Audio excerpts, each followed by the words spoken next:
صلی اللہ علیہ وسلم نزول قرآن کے وقت بہت سختی محسوس فرمایا کرتے تھے، اور اس کی علامتوں میں سے ایک یہ تھی کہ یاد کرنے کے لیے آپ اپنے ہونٹوں کو ہلاتے تھے۔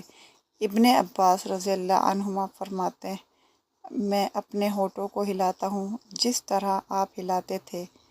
سید کہتے ہیں، میں بھی اپنے ہونٹ ہلاتا ہوں جس طرح ابن عباس رضی اللہ عنہما کو میں نے ہلاتے دیکھا۔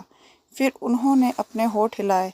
ابن عباس رضی اللہ عنہ نے کہا، پھر یہ آیت اتری کہ اے محمد، قرآن کو جلد جلد یاد کرنے کے لیے اپنی زبان نہ ہلاؤ، اس کا جمع کر دینا اور پڑھا دینا ہمارے ذمے ہے۔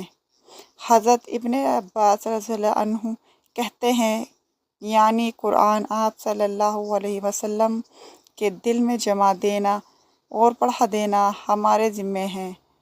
پھر جب ہم پڑھ چکے تو اس پڑھے ہوئے کی ابتدا کرو۔ ابن عباس رضی اللہ عنہ فرماتے ہیں، اس کا مطلب یہ ہے کہ آپ اس کو خاموشی کے ساتھ سنتے رہو، اس کے بعد مطلب سمجھا دینا ہمارے ذمے ہے۔